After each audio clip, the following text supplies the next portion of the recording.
Boa noite a todos mais uma vez, que bom poder estarmos aqui na presença de Deus. Esse é o tema de hoje, a morte é o fim? Será que após a morte existe alguma esperança? É sobre isso que estaremos estudando nessa noite. Mas antes, é claro, de abrirmos a palavra de Deus, nós vamos fazer uma oração. Assim como estamos, vamos orar e vamos pedir a bênção de Deus pelo estudo da sua palavra. Querido Deus, nós te louvamos pela vida, te agradecemos por mais um dia que tivemos. Obrigado por tudo que o Senhor tem feito por nós. E nós queremos agora, nessa noite, ouvirmos a Tua voz. Nós já te oferecemos a nossa adoração, através de lindos louvores, como esse que nós acabamos de ouvir. Nós já apresentamos ao Senhor as nossas orações, mas agora é o momento que queremos nos calar. E pedimos que o Senhor fale, através da Sua palavra, a cada um de nós. E nós pedimos isso em nome de Jesus. Amém. Abra comigo a sua Bíblia, por favor, no livro de Hebreus, a carta aos Hebreus, capítulo 9, verso 27. Durante os domingos, nós estamos fazendo uma série chamada Eventos Finais. Então, a cada noite estaremos estudando um pouquinho sobre os últimos eventos da história desse mundo. São os eventos finais. E hoje nós estaremos estudando sobre a última inimiga que iremos vencer. E essa inimiga é a morte. Então, enquanto estamos aqui nessa terra, nós estamos lutando contra essa inimiga, contra a morte. Mas essa inimiga, ela já está vencida, amém? E é sobre isso que nós vamos estudar também nessa noite. Mas a pergunta é: tudo acaba com a morte? Ou será que existe esperança após a morte? A morte, ela é o fim. Aqui em sua carta aos Hebreus, no capítulo 9, no verso 27, eu vou mencionar Paulo, embora não há teologicamente uma confirmação de que Paulo tenha sido o autor, mas muitos teólogos assim acreditam, e Ellen White afirma isso, então eu vou crer no que ela afirma. No verso 27, nos diz que assim como aos homens está ordenado morrerem uma só vez, vindo depois disso o quê? O quê? Na sua Bíblia diz aí o juízo? Ok, é isso que diz na minha também. Então aqui diz que nós iremos morrer. Infelizmente é a realidade de todos nós. Eu espero que a minha geração seja a geração que verá Jesus voltando em vida, amém? Você espera isso também? Eu espero, eu oro por isso, eu tenho trabalhado por isso. Não adianta só falar da boca para fora, não, eu quero ver Jesus voltando ainda com vida. Não, temos que trabalhar para isso. E de que maneira trabalhar, pastor? Que negócio é esse de trabalhar? É você falar para as pessoas que Jesus está voltando e se preparar para esse grande dia. Mas a realidade nessa vida, nós sabemos, é que se Jesus não voltar antes, todos nós, em algum momento, iremos experimentar a morte. E a Bíblia diz que logo após a morte, o que temos diante de nós? Um juízo. Não é isso que disse aqui? Vou ler novamente. Assim como aos homens está ordenado morrer de uma só vez, vindo depois disso, o juízo. Isso aqui é muito importante para nós entendermos o que acontece após a morte. Existem hoje algumas teorias que visam fazer com que a gente perca de vista as oportunidades que Deus está nos dando agora. A teoria ou teologia de que após a morte nós podemos mudar aquilo que fazemos em vida é uma estratégia satânica, e ela não começou agora, ela começou desde o Jardim do Éden. E é sobre isso que nós vamos então estar estudando hoje. Satanás, durante muito tempo, ele trabalhou tentando destruir a fé em Deus. Ele, durante muitos anos, ele tentou destruir a Bíblia, e ele não conseguiu destruir. Ele tentou e tem feito de tudo para que a gente perca tempo com um monte de coisas e menos tempo para a palavra de Deus. Mas hoje a principal estratégia de Satanás é a estratégia de não decidir agora, deixa para depois. Você pode fazer isso depois, para que fazer isso agora? E essa teoria, que infelizmente algumas pessoas e algumas igrejas assim acreditam, da imortalidade da alma, essa teoria, ela tem exatamente ela combina com esse propósito. Porque se existe uma imortalidade da alma, se quando eu morro, eu vou para um outro plano, eu vou para um outro lugar, onde eu posso mudar, se eu não fui bem aqui, se eu não andei no caminho certo aqui, se eu não fui aprovado aqui, eu ainda tenho mais uma chance, eu tenho um outro estágio, onde eu posso mudar a minha sorte. Para que fazer isso agora? Eu posso deixar para depois. E essa armadilha tem levado muitos a perderem a vida eterna. Porque enquanto a vida há esperança, enquanto a vida há oportunidade de decidirmos o que queremos. Depois que morrermos, vamos ver o que acontece. Tá certo? Vamos então seguir o seguinte. Há pouco tempo eu li essa história de um rapaz. Ele estava passando pelo cemitério e ele leu o seguinte em um túmulo: amigo, preste atenção ao aqui passares, tal qual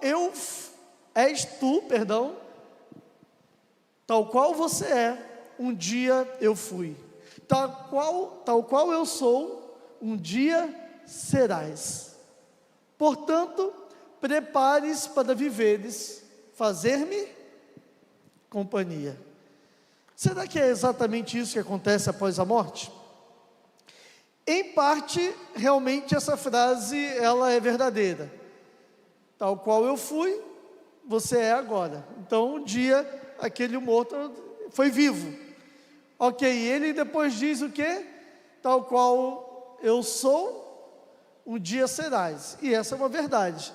Hoje, nós estamos vivos, mas sabemos que a morte nos aguarda em algum instante. A fragilidade da vida aqui nessa terra é essa a realidade. Agora, fazer companhia, de que maneira essa companhia aí? Gente, não existe lugar mais seguro para estar do que um cemitério. Tem gente que tem medo do cemitério. Mas eu tenho um irmão ali de Travessão de Campos que ele mora praticamente ao lado. Ele falou: pastor, não tem vizinho melhor do que esse. Não me incomoda, não faz barulho, não faz nada. E queridos, é exatamente isso que a Bíblia, ela nos ensina. Infelizmente, um dos maiores problemas doutrinários estão relacionados com o estado do homem na morte. Um dos maiores erros hoje doutrinários, seguidos por muitas igrejas, diz respeito ao estado do homem na morte. O que acontece com o homem na morte? E é sobre isso que nós vamos estar estudando. Algumas pessoas questionam: será que quando morremos vamos para a glória? Deixa eu voltar para a tela aqui. Quando morremos, para onde vamos? Vamos para a glória, vamos para o céu, vamos para um purgatório. Você vai renascer de uma outra forma, encarnando em uma outra espécie talvez. Você vai ter uma outra jornada, ou será que a morte é um sono? O que a Bíblia diz? O que acontece, afinal de contas, pastor, com a pessoa quando ela morre? A morte, ela veio aos seres humanos como uma consequência do pecado. E é exatamente isso que a Bíblia afirma para nós. Em Romanos capítulo 6, abra sua Bíblia comigo, por favor.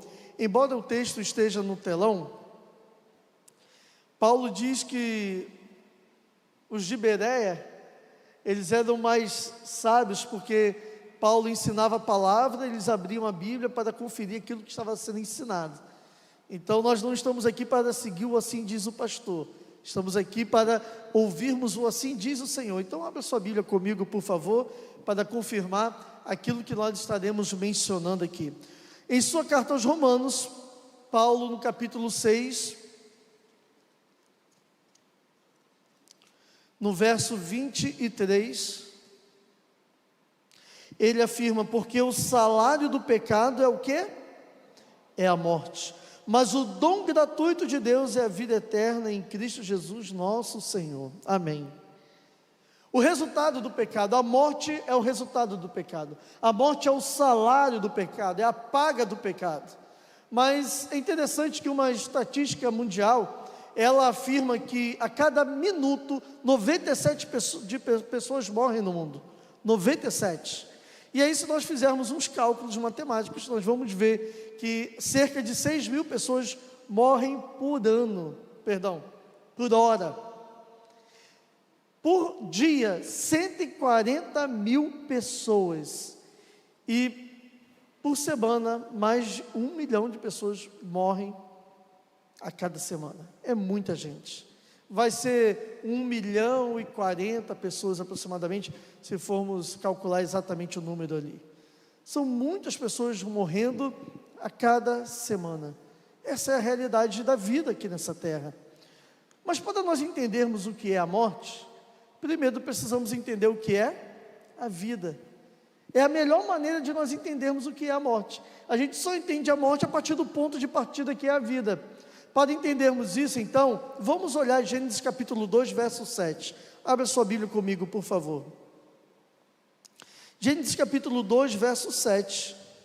Para entendermos o que acontece com o homem quando morre, Gênesis 2, verso 7 afirma que Jesus, ali Deus, ao criar o homem do pó da terra, Gênesis 2, verso 7. A Bíblia nos diz o seguinte: então formou o Senhor Deus ao homem do pó da terra, e lhe soprou nas narinas o fôlego da vida, e o homem passou a ser alma vivente. Algumas traduções dizem, e o homem foi feito alma vivente. Eu gosto mais dessa tradução que eu acabei de ler. O homem passou a ser alma vivente. Alguma tradução aí diz que o homem passou a ter alma vivente? Alguma tradução diz isso? É porque o homem não tem uma alma. O homem é uma alma. Alma vivente. E por que então se acredita tanto que nós temos uma alma? Queridos, essa teoria, ela existe exatamente também dessa passagem, logo um pouquinho mais à frente, capítulo 3, quando a serpente engana Eva. Nós vamos chegar até lá, mas antes de chegarmos, a Bíblia ela nos diz aqui de forma clara, como que foi feita a matemática para que o homem passasse a ser alma vivente. Pó da terra, mais fôlego da vida, igual ao que? Alma vivente, ok? Então o pó da terra, com o fôlego da vida, fez com que nós nos tornássemos alma vivente. E a Bíblia diz que o contrário então acontece quando nós morremos. O pó volta à terra, e o que volta para Deus? Aí é que está um detalhe. É porque quando nós lemos esse texto na Bíblia, diz assim, e o Espírito volta para Deus, aí pronto. Aí todo mundo diz assim, está vendo? Olha só, existe um Espírito que volta para Deus. Mas quando nós vamos ao original, a palavra que está ali é a palavra pneuma. Da onde vem a expressão pneu, a palavra pneu que nós usamos tanto no português. E o que é pneuma? É um sopro. Por isso o pneu, ele enche de ar. Você vai no calibrador e enche de ar. É o sopro da vida. Isso é o que volta para Deus. Antes de soprar no boneco de barro o fôlego da vida, esse fôlego estava por aí pensando, agindo, fazendo alguma coisa? Não. Da mesma forma, esse sopro, ele volta para Deus, ele não fica por aí vagando, agindo, pensando, fazendo alguma coisa. Não, não é isso que acontece. Esse sopro da vida é o que volta para Deus. Pneuma, é isso que volta para Deus. Mas avançando um pouco mais, nós não fomos criados para morrer. A morte, ela é uma intrusa na nossa história. Nós não fomos criados com esse propósito. Deus não criou a mim e a você para morrermos. É por isso que nós nunca vamos nos acostumar com a morte. Por mais que você viva aqui 10, 50, 100 anos, a morte nunca vai ser algo comum para a gente. Nós sempre vamos sofrer com a morte. Nós sempre vamos chorar com a morte. Por quê? Porque nós não fomos feitos para a morte. Nós fomos feitos para viver. A morte é uma intrusa.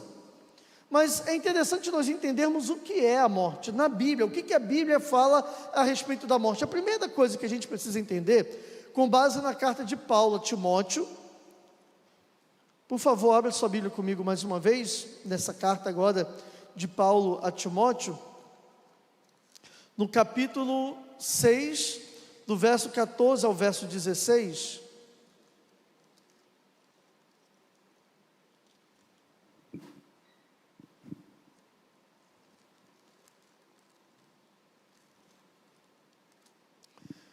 Primeira carta a Timóteo, capítulo 6, verso 14 ao verso 16. A Bíblia aqui nos diz assim: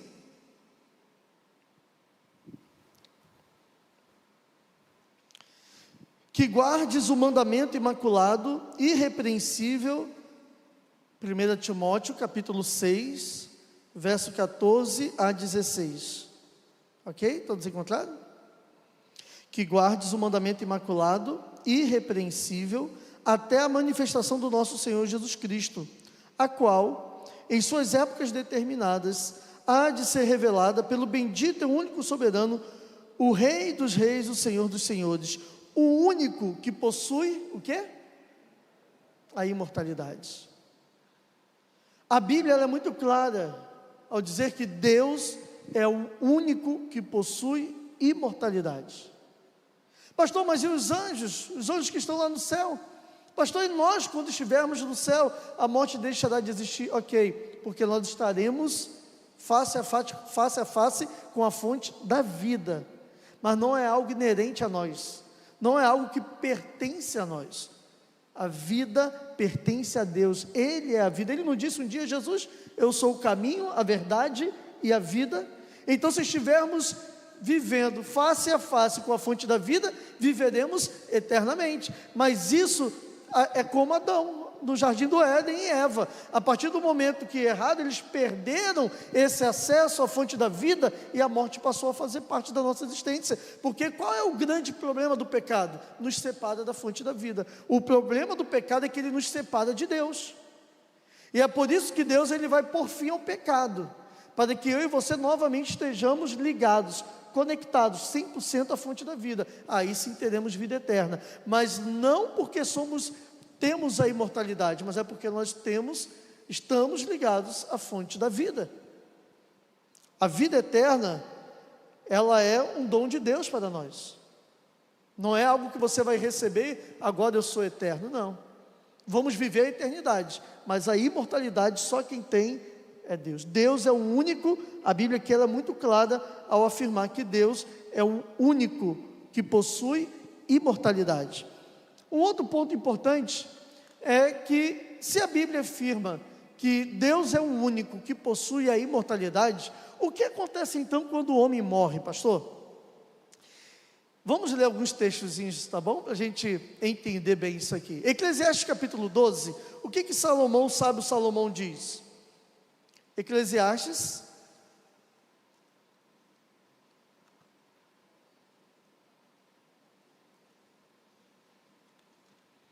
capítulo 12,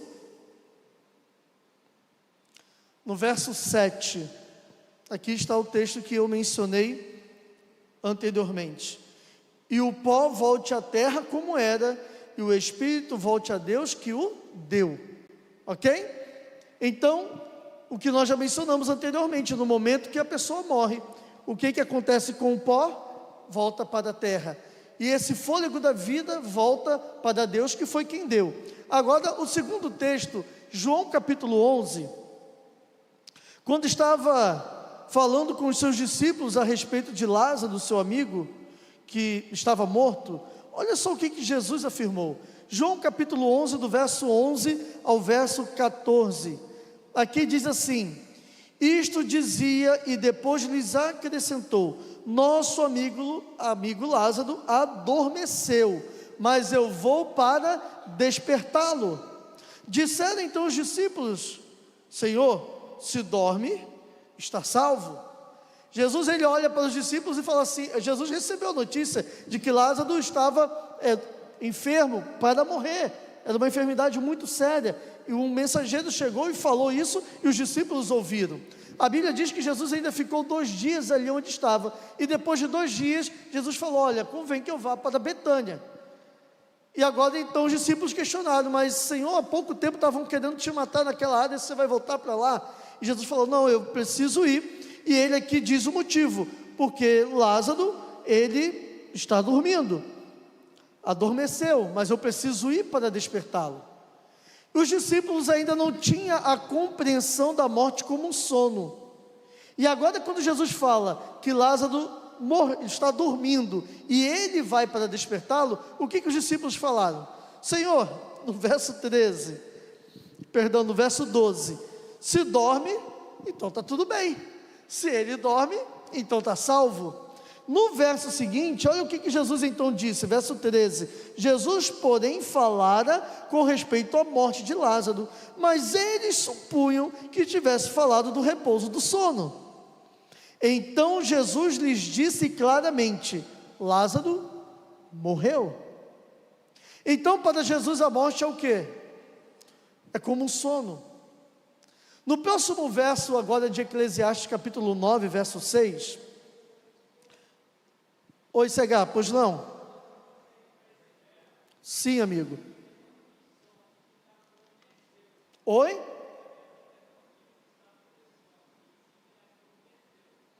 A sua Bíblia, desculpa, CH, não estou ouvindo. Ah, ok.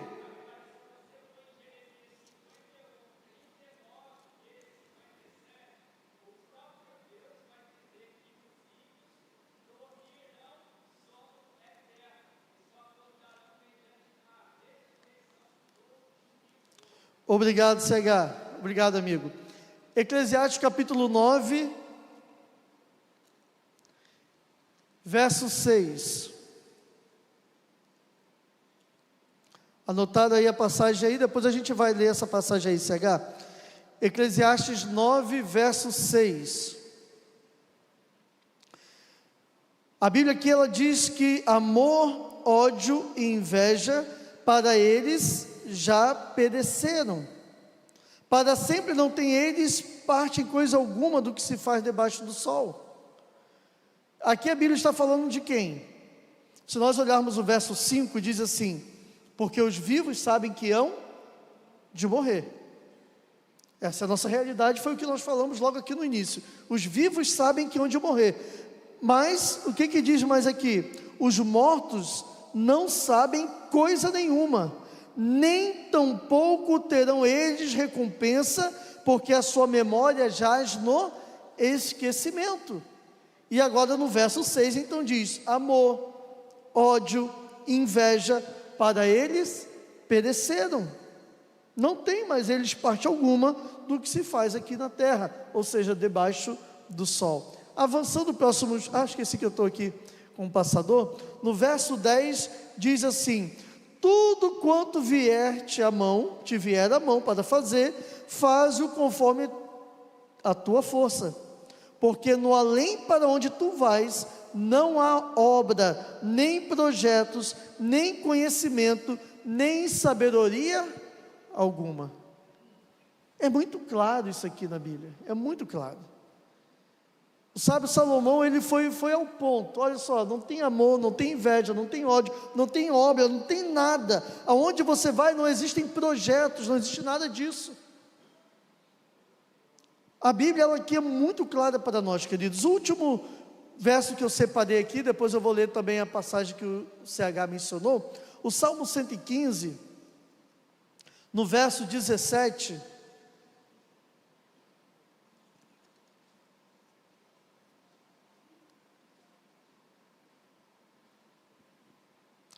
aqui nos diz a respeito dos mortos: os mortos não louvam o Senhor, nem os que descem à região do silêncio.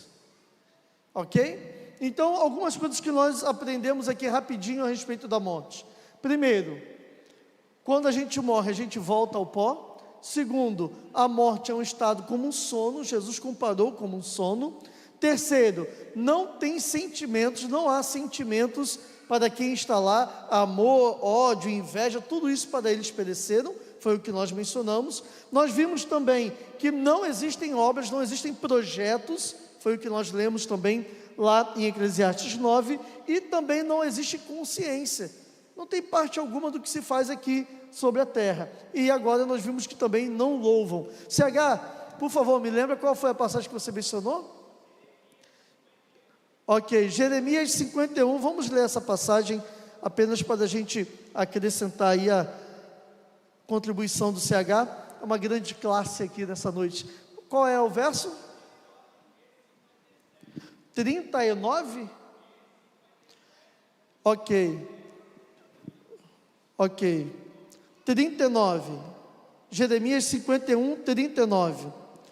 Estando eles esganados, prepar-lhes-ei um banquete, embriagá-los-ei. É isso mesmo? Jeremias? Ok. Então vamos seguir. Embriagá-los-ei, para que se regozijem e durmam sono eterno, e não acordem, diz o Senhor. Agora o 57, né? Embriagarei os seus príncipes, os seus sábios, os seus governadores, e seus vice-reis, e os seus valentes dormirão sono eterno, e não acordarão, diz o rei, cujo nome é Senhor dos Exércitos. Qual o outro verso que você mencionou? 62. E dirás: ó Senhor, falaste a respeito deste lugar que o exterminarás, a fim de que nada fique nele, nem o homem nem o animal, e que se tornaria em perpétuas assolações. Aqui está falando a respeito da Babilônia? O poder e a queda da Babilônia. Ok, obrigado, CH. Então aqui a Bíblia ela é clara exatamente a dizer, contribuindo um pouquinho mais sobre o que é a morte. Mas queridos, até quando os mortos eles vão continuar dormindo? Aí deixa eu abrir um parênteses, porque às vezes a gente lê uma passagem como que a gente leu que em Jeremias, que foi mencionado por CH, fala de morte eterna, vão morrer eternamente, e aí é onde algumas pessoas criam a teoria do fogo eterno, do castigo eterno. A gente vai chegar ainda nesse estudo, mas só para abrir um parênteses, o tempo não vai permitir, até porque não é o foco do nosso estudo hoje, mas quando a Bíblia diz que haverá um fogo que queimará eternamente, não significa que as pessoas vão ficar sofrendo num fogo eterno. Quando a Bíblia diz numa morte eterna, não significa que a pessoa vai ficar sofrendo eternamente, mas as consequências, as circunstâncias dessa morte, ela é definitiva. É isso que a Bíblia está aqui mencionando. Um exemplo disso é o que aconteceu com Sodoma e Gomorra. A Bíblia menciona que o fogo que caiu sobre Sodoma e Gomorra foi um fogo eterno. E há pouco tempo, naquela planície do Mar Morto, das escavações, encontraram ali um pouquinho do que foi Sodoma e Gomorra. Nas escavações daquela região, a arqueologia encontrou a cidade de Sodoma e Gomorra, as 5 cidades ali daquela planície. E ali não há fogo algum. Mas pastor, então por que a Bíblia diz que o fogo que caiu em Sodoma e Gomorra foi um fogo eterno? Porque as consequências foram eternas. Então quando a Bíblia diz que no final haverá um fogo que consumirá eternamente, significa que será definitivo. Não haverá mais uma outra oportunidade, não haverá uma outra chance, será definitivo. Então não é o que vai acontecer, o fogo vai ficar queimando para todo sempre, não, mas a consequência de quem estiver ali será o fim eterno, aniquilação. A pessoa deixará de existir para sempre. Eu ia falar liquidação, Deus me livre dessa liquidação. Ok, essa promoção eu não quero, né? Queridos, João capítulo 5, verso 28 e 29, a Bíblia nos apresenta algo importante aqui a respeito desse tema. João capítulo 5, eu já contei aqui uma vez essa ilustração do Heitor, mas só para nós entendermos um pouquinho. Há pouco tempo, o Heitor, há pouco tempo não, eu já tenho alguns anos, uns 2 anos, nós estávamos em Cabo Frio, o Heitor passou o dia todo, pegou a praia, depois ficou brincando com o avô, estava cansadíssimo, e quando a gente menos percebeu, o Heitor dormiu no sofá. E eu falei, sabe de uma coisa, é hora de ir embora, né? Já dormiu, eu vou pegar esse menino dormindo mesmo, vou colocar na cadeirinha e vou viajar. Mas ele dormiu com o avô do lado dele no sofá ali, ele brincando com o avô, dormiu ali ao lado do avô. Nós pegamos a estrada por 3 horas de Cabo Frio até Campos. Eu passei por tanta situação na estrada até chegar em Campos, foi chuva, passei por um acidente, aconteceu tanta coisa, e quando eu cheguei aqui em Campos, assim que eu parei o carro, para minha tristeza, Heitor acordou. Minha tristeza porque eu achei que ele ia dormir a noite toda, né? Depois de dormir 3 horas, eu fui dormir mais tarde ainda. Mas Heitor, agora ele acordou. E a primeira coisa que ele perguntou foi, cadê o meu avô? Porque ele não dormiu com o avô do lado? Ele acordou e a primeira coisa que ele perguntou foi, cadê o meu avô? Há pouco tempo, uma jovem, ela sofreu também um acidente, e ela sofreu um forte golpe na cabeça, que fez com que ela perdesse os seus sentidos repentinamente. A comoção cerebral que ela sofreu foi intensa, e manteve ela num profundo estado de inconsciência, durante 4 dias. Quando recuperou o conhecimento, ela tratou de reatar a conversa que tinha sido cortada no momento em que ela sofreu o acidente. Foi como que para ela aqueles 4 dias não tivessem existido. Isso nos faz entender um pouquinho o que é a morte. Um estado de inconsciência. Mas como eu perguntei, até quando os mortos permanecerão na sepultura? João capítulo 5, no verso 28, a Bíblia nos diz aqui o seguinte, verso 28 e verso 29. Não vos maravilheis disto, porque vem a hora em que todos os que acham nos túmulos ouvirão a sua voz e sairão. Amém? Então a Bíblia está nos dizendo que haverá um momento em que todos os que estão nos túmulos, todos os que estão na sepultura, ouvirão a voz do Senhor e sairão. Os que estiverem feito bem para a ressurreição da vida eterna, e os que estiverem praticado mal para a ressurreição do juízo. Opa, então a Bíblia aqui fala de 2 tipos de ressurreição. 2 ressurreições. Uma para a vida eterna e outra para o juízo eterno. Em qual delas você quer estar? Eu espero não estar em nenhuma, eu espero estar vivo, né? Como eu disse. Mas se morrer, eu quero estar na primeira, é claro. Agora, para complementar, em 1 Tessalonicenses, Paulo nos diz o que vai acontecer no momento em que Jesus estiver voltando. 1 Tessalonicenses capítulo 4, a partir do verso 13, a Bíblia diz assim: não queremos, irmãos, que sejais ignorantes com respeito aos que dormem. Percebam, Paulo, ele vai usar a mesma expressão que Jesus usou a respeito de Lázaro. Nosso amigo Lázaro dorme. Paulo agora, ao falar dos mortos, ele diz: não queremos, irmãos, que vocês sejam ignorantes com respeito aos que dormem.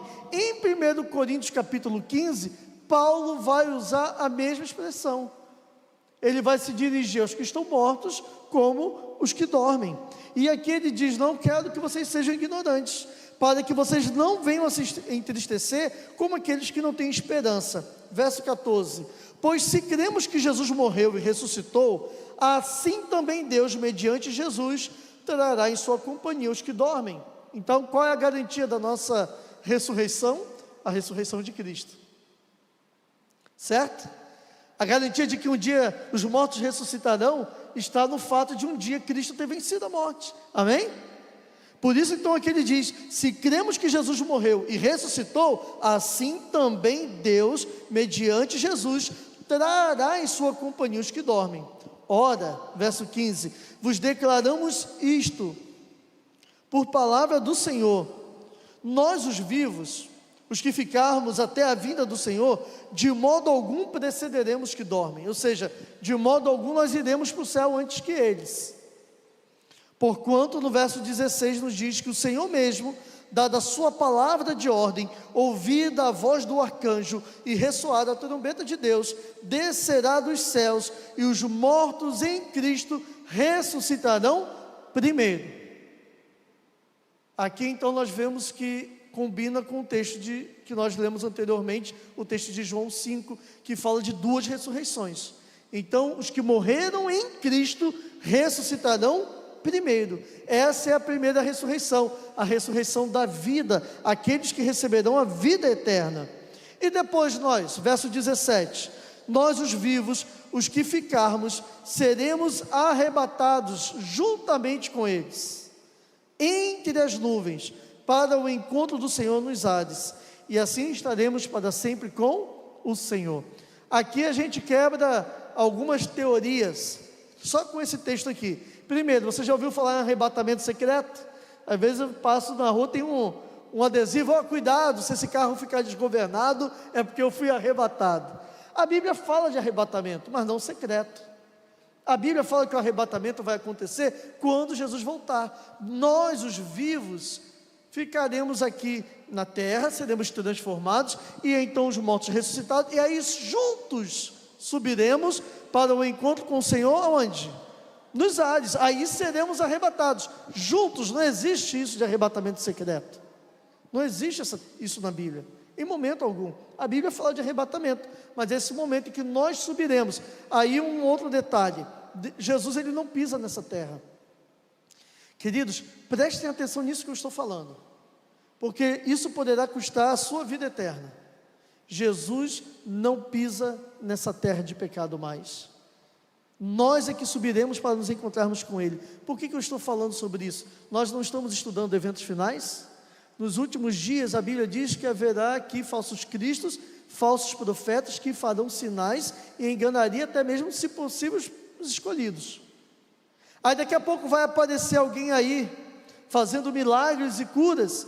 O que a Bíblia diz? Eis que se você ouvir que ele está no deserto ou está dentro da casa, não dê ouvidos, não acrediteis. Isso está lá em Mateus 24. Nós não podemos acreditar, porque Jesus, ele não vai pisar. Então, se Satanás, em algum momento, ele simular a volta de Jesus, porque sabemos que isso vai acontecer nos últimos dias, e ele surgir aqui nessa terra, falando de forma muito linda, porque ele tem esse poder. Ele não tem sabedoria, sabedoria vem de Deus, ele está totalmente desconectado, mas ele tem poder. Nós precisamos entender que ele ainda tem poder. Ele é um anjo caído, mas ele tem poder. Então, se ele aparecer aqui fazendo milagres e tudo, você não pode cair numa dessa, porque nós sabemos aqui em Tessalonicenses, é claro, em dizer que Jesus, ele não pisa aqui. Nós é que nos encontraremos com ele nos ares. Segundo, se Jesus, ele está vindo para buscar os seus, como assim alguém morre e já vai para a glória? Como assim alguém morre e já vai para o céu?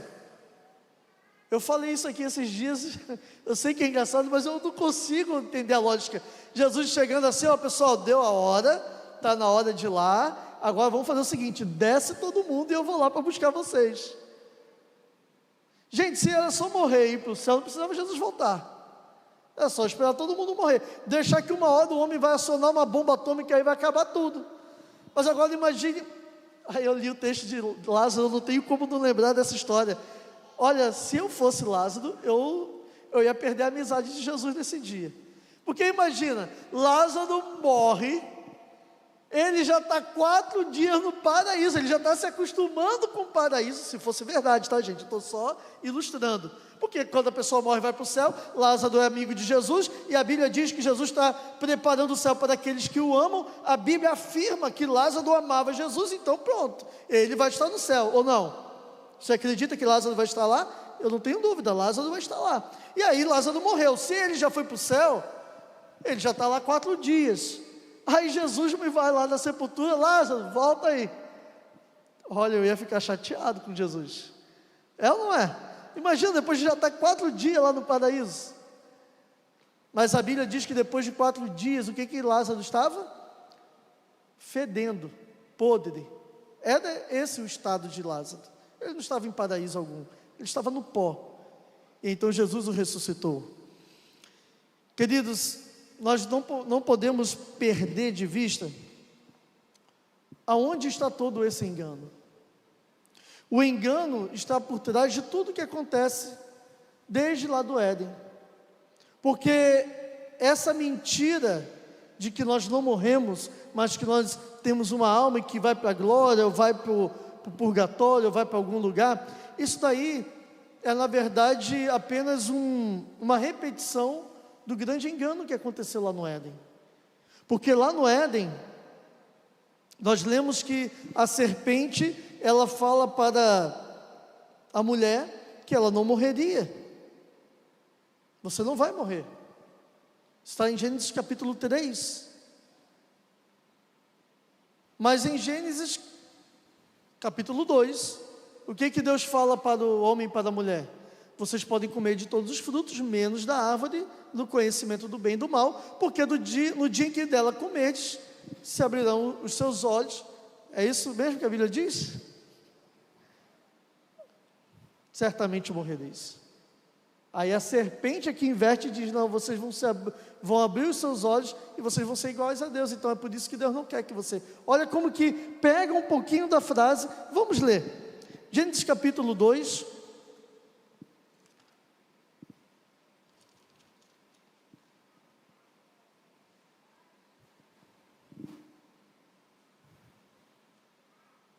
Gênesis 3, perdão. Verso 3. Disse então, Eva falou: Deus disse que da árvore que está no meio do jardim, disse Deus, dela não comereis, nem toquereis, para que não morrais. E o que disse então a serpente no verso 4? É certo que não morrereis. Então Deus falou: se comer, vai morrer. E o que a serpente disse? Não morre, você não morre. Você não vai morrer. Na verdade, os seus olhos é que vão se abrir e você vai se tornar igual a Deus. Essa mentira de que o homem não morre está se repetindo ao longo de todos esses anos. E ainda depois de mais de 6.000 anos, as pessoas ainda continuam acreditando nessa mentira. A mesma mentira que fez com que Eva caísse no pecado, ela continua sendo repetida em nossos dias. E as pessoas continuam acreditando. Queridos, qual é a promessa para aqueles que fizerem parte da primeira ressurreição? Em 1 Coríntios, no capítulo 15,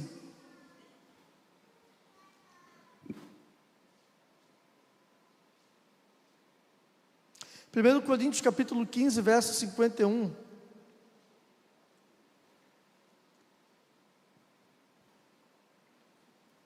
A Bíblia aqui, Paulo também, ele diz assim: eis que vos digo um mistério. Encontraram? Estou vindo aí no barulhinho de folha, eu vou aguardar. 1 Coríntios, primeira carta de Paulo aos Coríntios, capítulo 15, verso 51. Eis que vos digo um mistério, nem todos dormiremos, mas transformados seremos todos. Como? Num abrir e num fechar de olhos. Num momento. Olha que legal. Vai ser num piscar de olhos. Ao ressoar da última trombeta, ela soará, os mortos ressuscitarão incorruptíveis, e nós seremos transformados. Por quê? Porque é necessário que este corpo corruptível se revista de incorruptibilidade, e esse corpo que é mortal, ele seja revestido de imortalidade. Ele será revestido de imortalidade.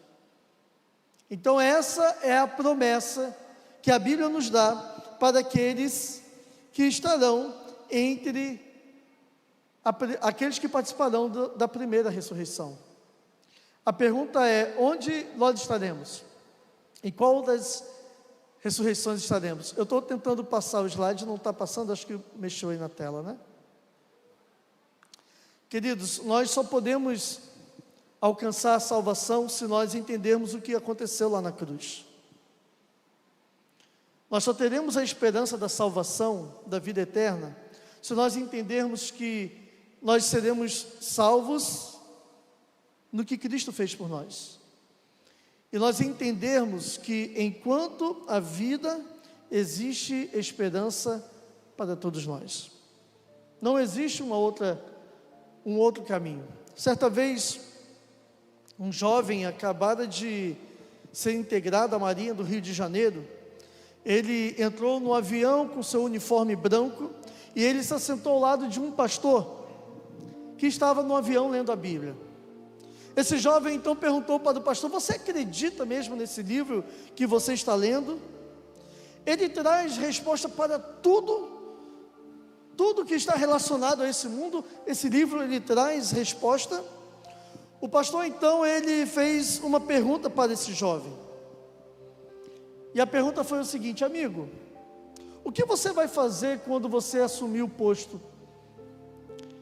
E ele então respondeu: eu vou me casar, eu já tenho uma namorada, nós estamos namorando, assim que eu assumir o meu posto, assim que eu for integrado à Marinha, eu vou me casar. E aquele pastor então perguntou: e depois? Ele disse: eu vou ter filhos. Eu quero ver os meus filhos crescendo, eu quero ter o privilégio de casá-los. E o pastor perguntou: e depois? E ele falou: depois eu vou me aposentar. E o pastor perguntou para ele novamente: e depois? E ele falou: depois, possivelmente, eu vou morrer. E aquele pastor então perguntou para ele: e depois? E ele então disse: bom, eu não tenho resposta para isso. Deus seja louvado, porque hoje eu e você podemos responder: e depois? Depois vem a vida eterna. Depois vem o fim do sofrimento. Ainda aqui na sua carta aos Coríntios, no verso 19, Paulo diz assim: se a nossa esperança em Cristo se limita apenas a esta vida, somos os mais infelizes de todos os homens. Precisamos parar de viver só para essa terra. Foi o que eu mencionei ontem no culto. Precisamos preparar para a eternidade. Precisamos tirar os nossos olhos desse lugar. Precisamos nos preparar para a eternidade que Deus está preparando para nós. Em Eclesiastes 9:10, nós lemos que tudo aquilo que vier à nossa mão, devemos fazer com toda a força, pois para a sepultura onde nós vamos, não há atividade, nem obras, nem planejamento. Só podemos ser salvos enquanto estamos vivos, e por isso hoje Deus está falando ao nosso coração. É por isso que Deus hoje nos trouxe a sua presença, porque nós estamos vivos, e se estamos vivos, ainda há esperança para nós. A escolha de estarmos na eternidade e recebermos a vida eterna só depende de nós, porque o preço já foi pago. Aonde? Na cruz.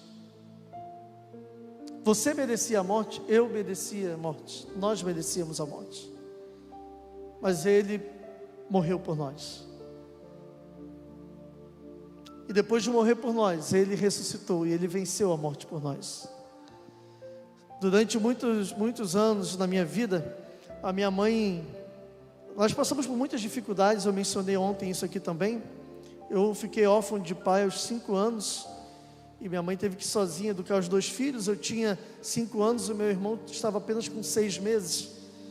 Então muitas vezes minha mãe me ensinava a ser otimista diante das dificuldades, e ela falava assim: filho, na vida para tudo existe solução, menos para a morte.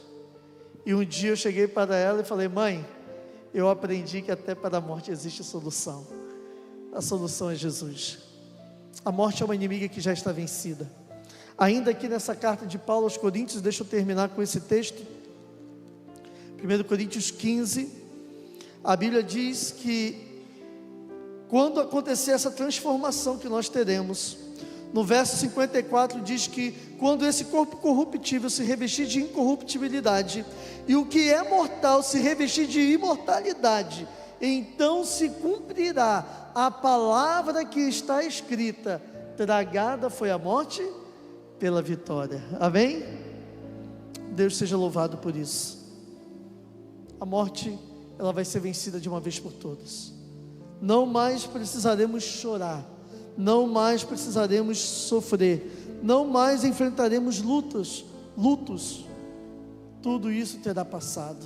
E como diz Apocalipse 21, verso 4, Deus enxugará dos nossos olhos toda lágrima. Para isso, eu e você precisamos fazer parte da primeira ressurreição. E para fazermos parte da primeira ressurreição, precisamos hoje aceitar o que Cristo fez por nós. Está você hoje disposto ou disposta a dizer sim para Ele? Está você hoje no seu coração desejoso ou desejosa de dizer: Jesus, obrigado. Obrigado, porque hoje eu entendo que a morte não é o fim, porque Jesus veio a esse mundo e morreu por mim. Ele acabou com a morte, Ele venceu a morte. A sua sepultura está vazia, pois Ele vive eternamente, e essa é a garantia também da nossa eternidade. Portanto, hoje, o que eu e você precisamos fazer é apenas aceitar o que Ele fez por nós. Nós teremos mais um louvor nesse momento. enquanto esse louvor ele for apresentado em adoração ao nosso Deus, eu te convido a fazer uma entrega ao Senhor nesse momento. Fale com Ele, converse com o Senhor, abra o seu coração, diga para Ele que você quer ser um vencedor também sobre a morte, que você quer ser uma vencedora. Diga para Ele que você não quer ter medo da morte, mas você quer ter a certeza de que logo logo estaremos na eternidade face a face com o nosso Salvador. E ao final quero estar orando por você.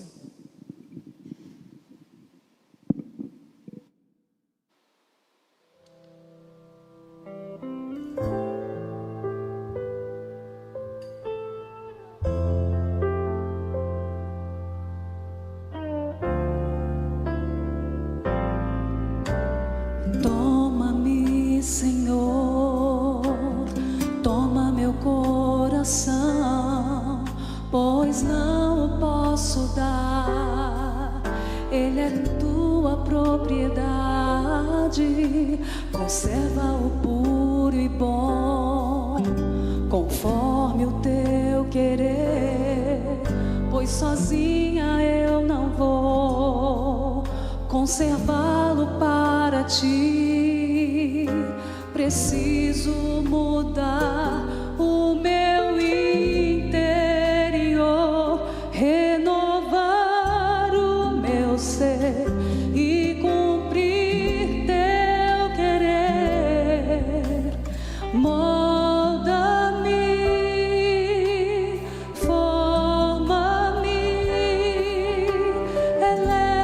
eleva-me a uma atmosfera pura e santa, onde a corrente do teu amor irá fluir em minha alma, em meu coração.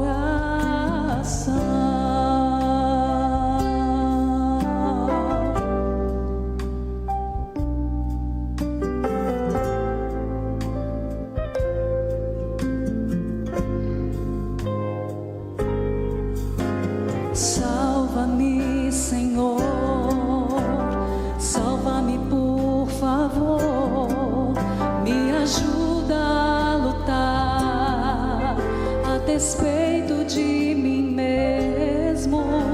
Tão fraca eu sei que sou, tão diferente de ti, mas eu sei que vou vencer, pois tu venceste a cruz por mim. Quero viver firme em ti, meu Jesus, firme em tuas promessas, seguindo tua luz. Molda-me, forma-me, eleva-me a uma atmosfera pura e santa, onde a corrente do teu amor irá fluir em minha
Oremos. Querido Deus e Pai, obrigado pela oportunidade de estarmos na Tua casa, estudarmos um tema tão importante, com base na Tua palavra, entendermos que a morte não é o fim. Existe esperança após a morte, existe a esperança de vida eterna após a morte, existe a esperança de vitória sobre a morte, mas que nós possamos compreender isso da maneira correta, não acreditando que depois da morte existe uma maneira de dar um jeitinho naquilo que não resolvemos aqui nessa vida. Precisamos entender de uma vez por todas que a decisão que precisamos tomar tem que ser agora, e não ficarmos deixando para depois, não sermos enganados pela serpente mais uma vez, crendo que depois da morte nós ainda teremos alguma oportunidade. A Bíblia, ela foi muito clara, que depois da morte, o que nós temos pela frente é o juízo, mas nada temos também a temer quanto ao juízo, porque temos a Jesus como nosso advogado. Só teremos medo da morte se não estivermos ligados a Ti, se a nossa vida não estiver entregue completamente em Tuas mãos.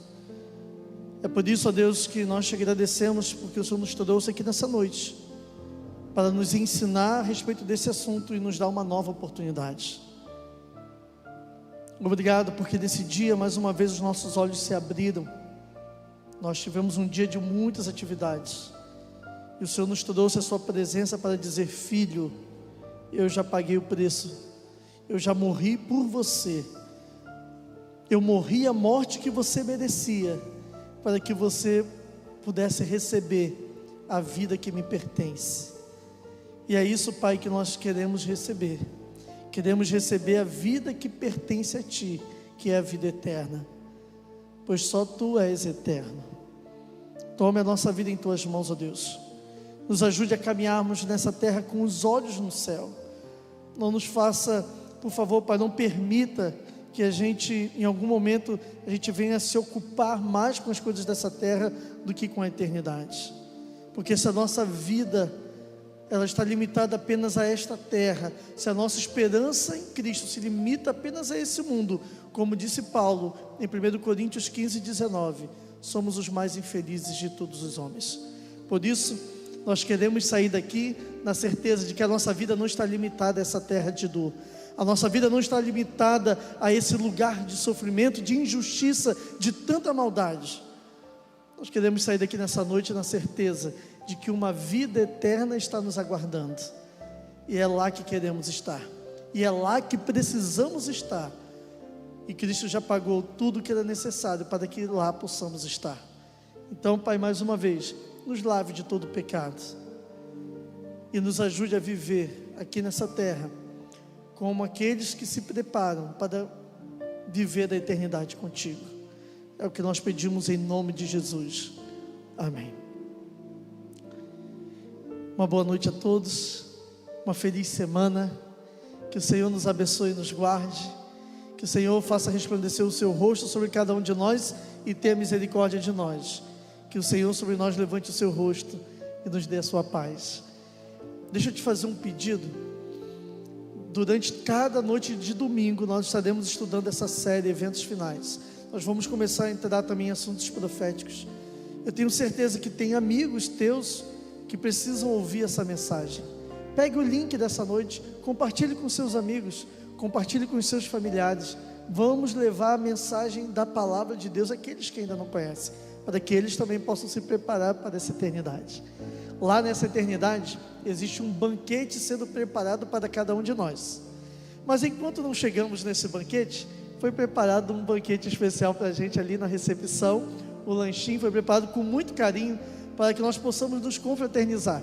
Eu não vou ficar para a confraternização, porque eu agora tenho que ir a Cabo Frio ainda, vou fazer uma viagenzinha agora à noite. Mas eu peço a vocês nesse momento, não deixem de participar desse momento. É um momento para estarmos próximos, para conhecermos os nossos amigos. Vamos nos confraternizar e tenho certeza que vai ser um momento muito agradável. A nossa equipe que preparou tudo com carinho vai ficar feliz em receber vocês, tá bom? Que Deus nos abençoe, vamos em paz. Desejo uma boa semana a quem está ao seu lado também. Que Deus nos abençoe, vamos com Deus. Para você, querido amigo que está de casa, nos acompanhando, uma feliz semana também, que Deus te abençoe.